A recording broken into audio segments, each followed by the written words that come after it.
Have you ever looked up at the night sky and wondered if something up there has our name on it? It sounds like something straight out of a movie, but the threat of an asteroid impact is absolutely real. The good news, though? For the first time in the history of our planet, a species, that's us, can actually do something about it. So let's dive into this and explore the incredible science, the surprising politics, and the complex plan humanity has for planetary defense. All right, here's our game plan. First up, we're going to relive a modern-day impact that served as a massive wake-up call. Then, we'll get into the big question, are we all going to die? We'll separate the Hollywood hype from the scientific reality. After that, we'll look at humanity's actual defense plan, explore the wild legal rules for saving the world, and even run through a simulated crisis to see how it all might go down. And finally, we'll talk about the biggest challenge of all. So let's go back in time. The date is February 15th, 2013. It's just a normal winter morning in the Russian city of Chelyabinsk, until, suddenly, the sky erupts in a light brighter than the sun. This one event brought the whole abstract, cosmic threat crashing right down to Earth, quite literally. Now, what's so fascinating is how people actually experience this. Yeah, we've all seen the dashcam videos, but the personal accounts really paint a picture of just pure shock and confusion. This person put it perfectly. It turned night into day for about 3 seconds. Can you imagine seeing that on your morning commute? Just what do you even think? For a lot of people, though, the feeling was way more primal, way more terrifying. This quote just captures that gut-level fear. The flash was so intense, so completely overwhelming, that people's minds immediately jumped to the absolute worst-case scenarios, a medical emergency or even a nuclear attack. It just goes to show how psychologically unprepared we are for something like this. And that brings us to this number, 1,600. That's how many people were injured that day. And get this, the meteor itself was only about 20 meters across, and it exploded miles up in the atmosphere. Nobody was hit by a rock. All of those injuries were from the shockwave blowing out windows. And that's the real lesson from Chelyabinsk. You don't need a direct hit for an asteroid to be incredibly dangerous. Even a pretty small one that we never saw coming can cause a ton of damage. So, an event like Chelyabinsk obviously brings up that big blockbuster movie question, are we all just sitting ducks here, waiting for a planet killer to come and wipe us out like the dinosaurs? Well, the anxiety is totally understandable, but the actual science tells a much more nuanced and honestly a much more reassuring story. So let's just tackle this fear head on. Could a massive, extinction-level asteroid just pop out of the darkness with no warning at all? Is that something you should genuinely be losing sleep over? The short answer is no. It's incredibly unlikely, and here's why. You see, the threats really come in two main flavors. You've got your near-Earth asteroids. These are the ones we focus on. Their orbits are pretty close to ours, so they swing by often enough that we can spot them, track them, and get to know them. Then you have the wild cards, long-period comets or interstellar objects coming in hot from deep space. Yeah, they're moving way faster, and we'd have less warning. But the odds of one of those actually hitting Earth are, as one expert put it, infinitesimally small. So the most likely threats are the ones we're already looking for.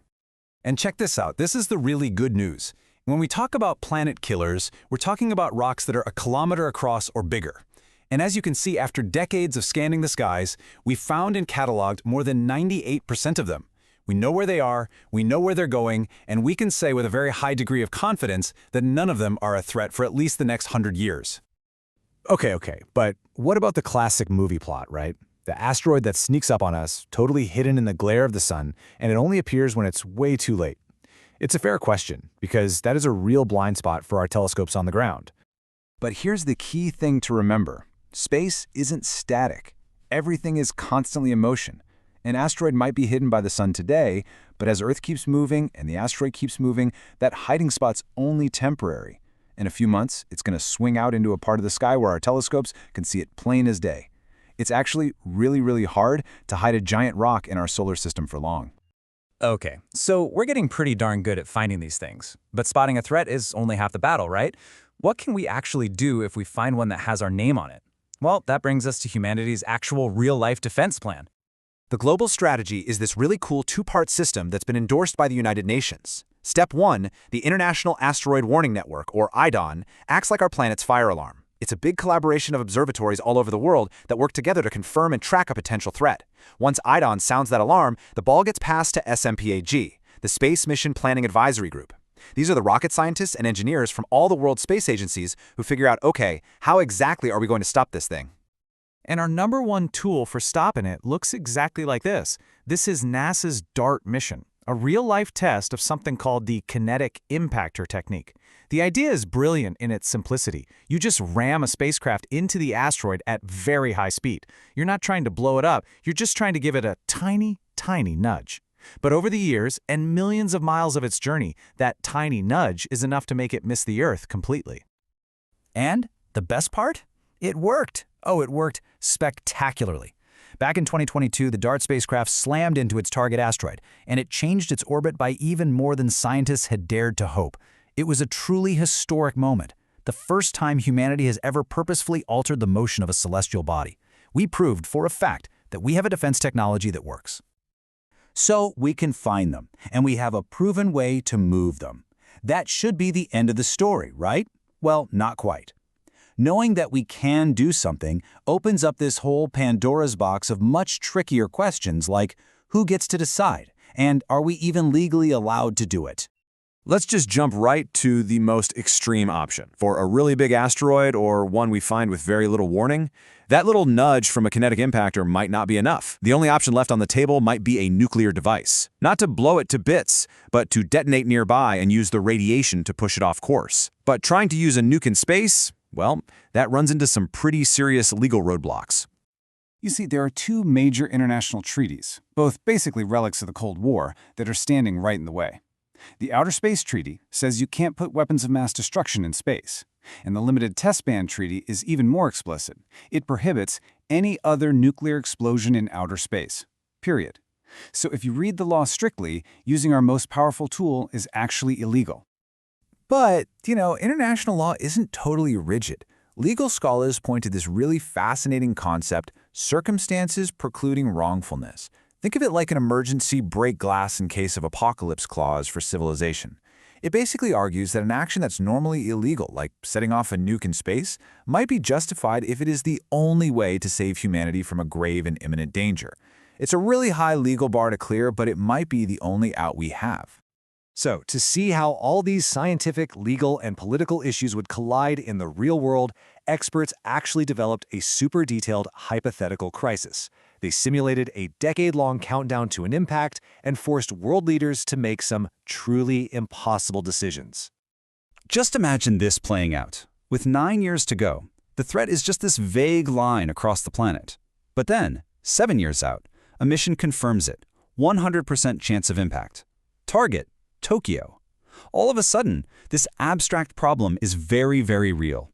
By the time you get to 4 years out, the debate over using nukes becomes a full-blown political crisis.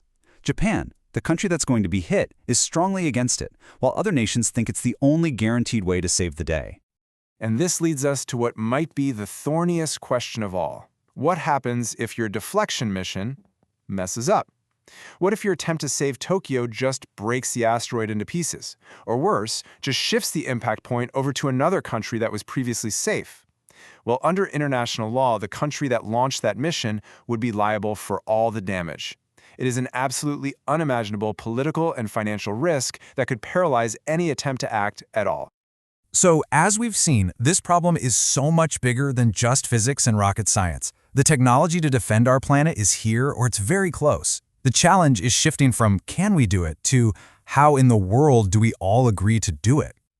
And this quote just gets to the absolute heart of the matter. It's adapted from an old combat saying, and it's perfect for this. See, an asteroid aimed at one specific city is a political nightmare, sure, but at least you know the problem. The bigger, more fundamental challenge is getting the entire world to cooperate, to build the systems, to agree on the laws, and to share the risks for a threat that could hit anyone, anywhere. The final frontier, it turns out, isn't just about deflecting asteroids. It's about whether we can come together to solve a truly global problem before it's too late.